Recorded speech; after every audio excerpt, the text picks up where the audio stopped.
이 본문에 대해서 제가 선곡한 찬양은 샤론의 꽃 예수입니다. 어, 아마도 눈치채셨던 분은 눈치채시겠지만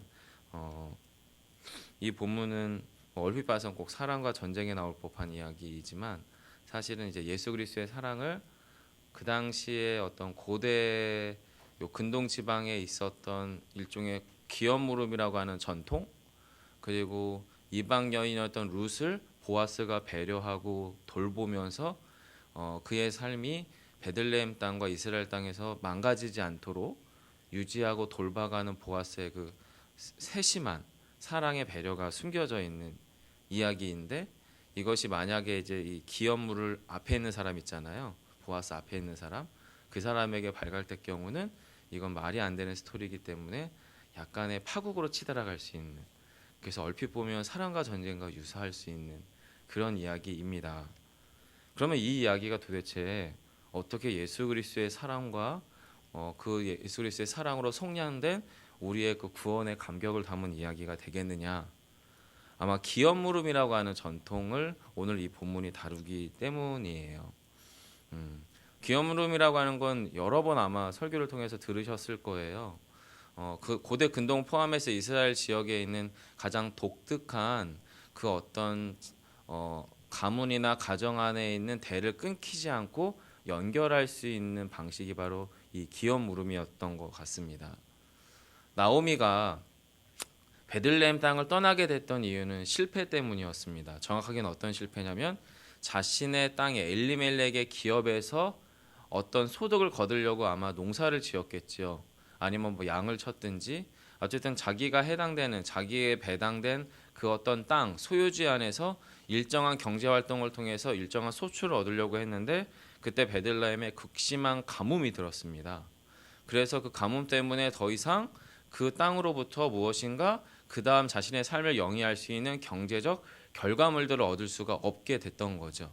달리 말하면 실패한 기업이고 낙심한 기업이고 소망과 풍요로움이 끊어져 버렸던 그 기업이었던 거예요. 그리고 그것은 비단 엘리멜렉의 가정뿐만 아니라 그 당시 이스라엘 베들레헴 전역에 아마도 흉년이 극심했다면 대부분의 많은 기업들이 사실은 그의 먹을 소출을 실패했을 거예요. 그러면 이제 할 수 있는 방법이 뭐냐면 땅을 파는 거거든요. 그리고 그 땅을 팔 때 그 땅을 어떻게 파냐면 가장 가까이에 있는 친척, 그렇게 해서 그 기업이 이스라엘 땅에서 이방인들이나 또 어떤 전혀 다른 타인에게 넘어가지 않도록, 왜냐하면 그 기업이 뭡니까? 여호수아 시대 이후로 하나님께서 이스라엘 백성들에게 약속의 증표로 주었던 땅이었거든요. 그러니까 단지 그 땅의 소유가, 물론 네. 소리 괜찮으세요? 예, 예. 그 땅의 소유가 물론 그 사람 엘리멜렉을 포함한 그 가정에 배당되어 있었던 거지만 실제 그 땅의 소유는 누구였어요? 하나님이셨던 거죠. 그래서 그 땅을 함부로 남에게나 이방인에게 팔지 못하게 하는 규범이 이스라엘 땅 가운데 있었던 겁니다. 그리고 또 한 가지는 그 땅의 소유주였던 사람 남편이 죽었어요. 예를 들면 엘리멜렉과 두 아들이 죽었잖아요. 그러면 그 땅의 실질적인 소유자는 누구냐면 나오미인데, 이제 나오미가 너무나 나이가 들었고 병약한 나머지 그 땅의 계승권을 룻에게 주게 됩니다. 그럼 여러분, 룻은 어느 출신 여자죠? 네, 모압 출신 여자입니다. 모압 출신 여자. 그럼 이방인이었던 거죠. 그냥 당연히 그 땅을 누군가가 기업을 물어야 되는 거예요. 이방 여인의 소유로 남게 되니까. 그래서 당연히 거기서 이제 기업 물음의 전통에 따라서 이제 그 땅을 누군가, 보아스를 포함한 그 앞에 있는 사람이 사게 되는데, 그 상을 사게 될 때 누구까지 같이 취해야 하냐면 바로 그 룻까지 같이 취해야 하는 전통이 그 안에 담겨져 있었던 거예요. 즉 여러분, 이 고대 근동 지방, 특별히 이스라엘의 이 기업 물음이라고 하는 전통이 땅과 땅, 그리고 또 하나는 사람과 사람이라고 하는 관계 두 가지가 겹쳐져 있는 관계의 형성입니다. 그리고 땅과 사람이 묶여서 같이 옮겨감으로써 그 사람 또는 그 존재가 유지되고 보존되고 회복되도록 하는 것이 하나님의 숨겨져 있었던 약속의 목표였어요. 그것이 지금 보아스를 통해서 누구의 가정에 찾아오는 겁니까? 나오미의 가정에게 찾아오는 거죠. 그래서 오늘 본문에 보시면 16절부터 같이 읽으면 좋을 것 같은데요. 16, 17절, 18절까지 같이 한번 읽어보겠습니다. 시작. 룻이 시어머니에게 가니 이르되 내 딸아 어떻게 되었느냐 하니 룻이 그 사람이 자기에게 행한 것을 다 알리고 이르되 그가 내게 이 보리를 6대 주어 이르기를 빈손으로 내 시어머니에게 가지 말라 하더이다 하니라. 이에 시어머니가 이르되 내 딸아 이 사건이 어떻게 될지 알기까지 앉아 있으라. 그 사람이 오늘 이 일을 성취하기 전에는 쉬지 아니라 하니라. 아멘. 여기 보시면 이제 룻과 보아스 안에서의 하룻밤 사이의 로맨스, 이것에 대한 이야기를 지금 룻이 나오미에게 아주 소상하게 합니다. 이제 그러면 약간 좀 뭔가 불편한 냄새가 나는 거죠. 혹시 이거 뭐지? 전혀 그런 건 아니고요. 아주 이 당시로 보면 아주 그냥 평범한 있을 법한 이야기입니다. 뭐 어찌됐든 룻이 이제 시어머니에게 그 모든 일들을 소상히 합니다. 그러자 보아스가 나오미에게 했던 배려가 뭐냐면 17절에 보시면 보리를 6번 대어 주며, 아마 대로 주었던지 뭐로 주었던지 어쨌든 여인이 시어머니 나오미에게 이렇게 지고 갈 수 있는 양의 아마 보리를 준 것 같습니다. 주면서 뭐라고 얘기하냐면 빈손으로 내 시어머니에게 가지 말라 하더이다. 여러분 앞에 어떤 일이 있었죠? 나오미와 마라의 이름의 계명 사건이 있었죠. 무슨 이야기냐면 마라라고 하는 이름, 나오미가 더 이상 자기를 마라라 칭하라고 했던 그 숨겨져 있는 의도는 그 안에 여러 가지 영적인 메시지가 있지만 어쨌든 빈손이라는 겁니다. 비어 있다는 거예요. 공허하다는 거고 아무것도 아니며 하나님 없는 부재 상황 속에서 내 인생은 아무것도 아니었더라 라고 하는 것에 대해 최종적인 신앙적 고백이었습니다. 그런데 그 고백 가운데서 그 고백이 비단 나오미 한 사람의 고백으로 멈춰져 있는 것이 아니라 그 고백이 누구의 귀에 들린 거냐면 보아스의 귀에 들린 것 같습니다. 그리고 보아스의 마음 한켠에 무엇을 결정하냐면 내가 나오미 가정을 어떻게 해요? 섬기겠다, 돌보겠다, 먹이겠다, 살리겠다 라고 하는 그 안으로부터 알 수 없는 긍휼의 마음. 사실은 친척이라고는 하지만 여러분 고대 시대 때 친척이 너무 많지 않겠습니까?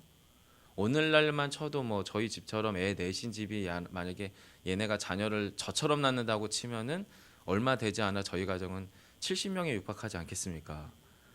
그러면 여러분 고대 시대 때 사실은 친척은 넘치고 넘치는 거거든요. 그 말은 돌보지 않아도 된다는 겁니다. 특별히 보아스는 더 그렇습니다. 왜냐하면 앞에 한 사람이 있거든요. 이 사람이 죽지 않는 한 기업을 물을 필요가 없습니다. 하지만 기업 무릎의 예표가 행해지기 이전에 이미 보아스는 무엇을 결정하냐면 나오미를 빈손으로 두지 않을 것에 대한 결정입니다. 뭐 보리 몇 대 주고 말고 한 걸로 그런 의미가 있느냐? 빈손이란 단어 안에 그런 의미가 있습니다. 말하라고 하는 단어 안에 그런 의미가 있고, 바로 나오미의 신앙 고백을 하나님이 보시고 하나님께서 하나님 없는 하나님의 사람에 대한 회복과 돌봄을 어떻게 이루어 가시는지를 보여주는 게 바로 이 룻기의 이야기거든요. 그래서 빈손으로 내 시어머니에게 가지 말라 하며 먹을 것을 챙겨줍니다. 거기에 대해서 나오미는 무엇을 하는 거예요? 영적 파악을 하는 거죠. 보아스가 무언가 하기 시작했구나. 그리고 보아스의 18절의 이야기는 하나님께서 당신의 잃어버린 백성들을 찾아가시는 하나님의 식지 않은 하나님의 열심이 그들의 사람들을 어떻게 세워가는지에 대한 하나님의 열심에 대한 묘사이기도 합니다. 그래서 18절에서 이렇게 됩니다. 시어머니가 이르되 내 딸아 이 사건이 어떻게 될지 알기까지 어떻게 해요? 앉아 있으라.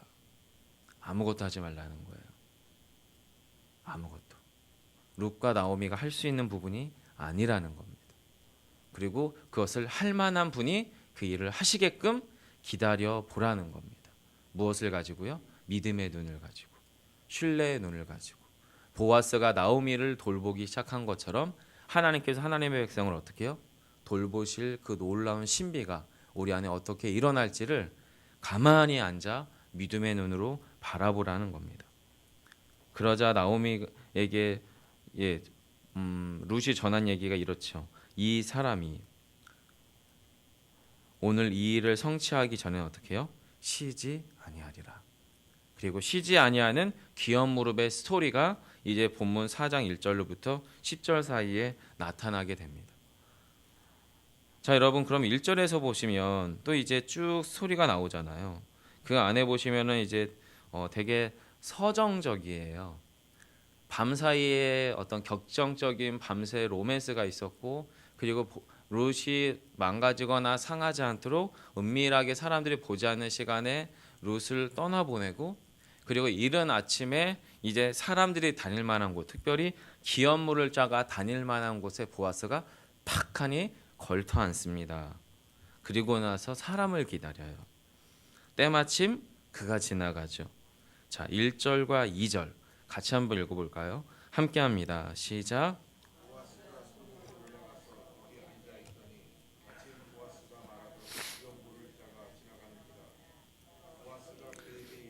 아무개여 이리로 와서 앉으라 하니 그가 와서 보아스가 그 성읍 장로 10명을 청하여 이르되 당신들은 여기 앉으라 하니 그들이 앉으매. 네. 보아스가 기업물을 짜, 그의 이름은 아무개. 아무런 이름도 없고 또 이 아무것도 이름이 없는 그 자는 어떻게 보면 모든 이에게 해당되어 있는 죽음이라고 하는 아무개일 수 있는 겁니다. 영적으로 해석을 하면. 어찌되었든 그 아무개가 딱 왔어요. 그래서 아무개를 이제 앉혀요. 아무개여 이리 와서 앉으라. 그가 와서 앉았어요. 그리고 보아스가 성읍 가운데에서 신뢰할 만한, 그리고 사람들의 증표, 증인이 될 만한 장로 10명을 또 청하여서 이쪽 옆편에 앉혀요.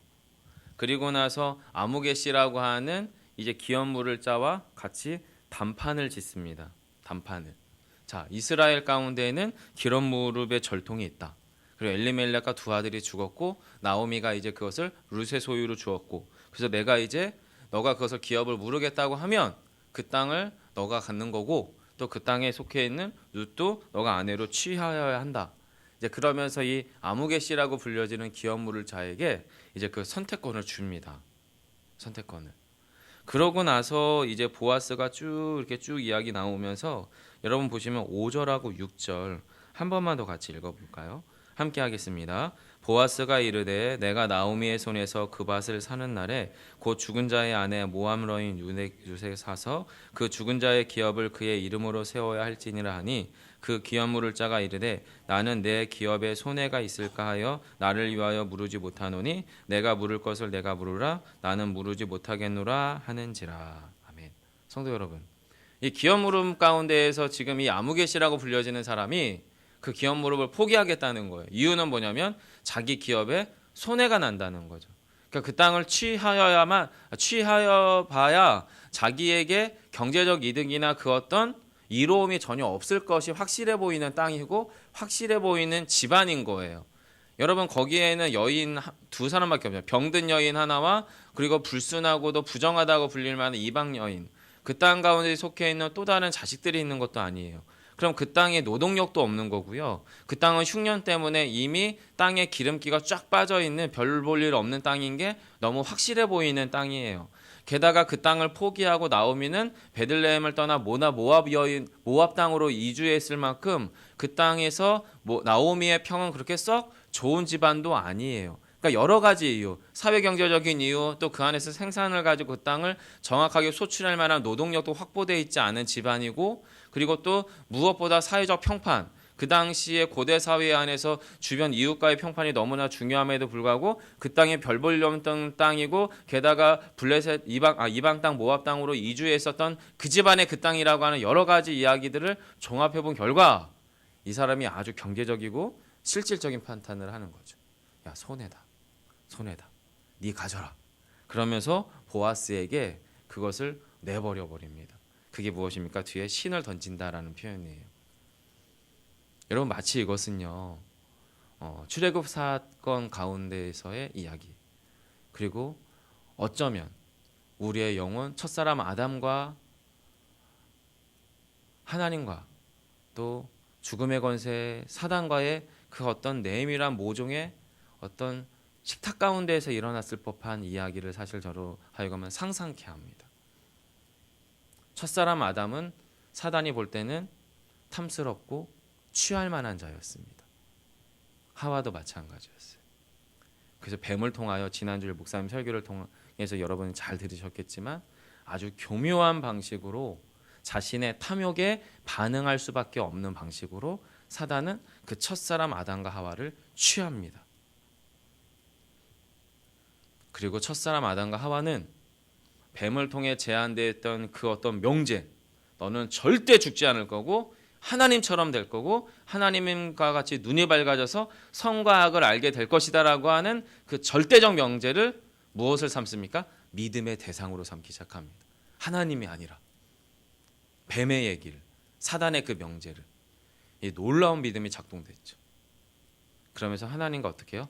영원한 관계의 단절, 그리고 영원한 친구로 죽음이라고 하는 기업 물을 자가 그 땅을, 그 아담과 하와를 취하게 됩니다. 그리고 우리 안에 영원한 기업 물을 자 대신 예수 그리스도께서 이방 가운데 버려졌었던 나오미 같은 가정, 그리고 자신의 좋았던 언약의 땅이었던 베들레헴을 떠났던 가정, 그리고 심지어 부정하고 불손해서 나는 더 이상 나오미가 아니요 마라라 스스로를 포기하고 내려볼 수밖에 없었던 그 인생 가운데로 보아스처럼 그리스도께서 찾아오셨어요. 그리고 십자가상에서 죽음과 함께 기업 무릎의 단판을 행하십니다. 자, 이러이러해 너가 취했던 그 인생, 이제 네 안에 속해서 이제 죽을 수밖에 없는 인생이고 지옥으로 갈 수밖에 없는 인생이고 별 볼 일 없는 인생 되었는데 너가 계속 물을 거야? 죽음에게 묻습니다.